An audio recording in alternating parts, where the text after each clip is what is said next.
Rəhman və Rəhim olan Allahın adı ilə.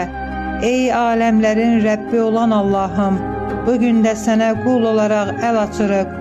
Bugün də bütün şərləri bizdən uzaq eylə. Heç ummadığımız bəlalardan bizləri qoru. Xoşbəxtçiliyi, huzuru, sevinci xeyirli bir şəkildə bizlərə ihsan eylə və bizləri sevdiklərimizdən ayrı salma. Sən bizlərə rəhmətinlə və mərhəmətinlə müamilə eylə. Ya Rəbbim, sən bizləri razı olduğun qullarından eylə.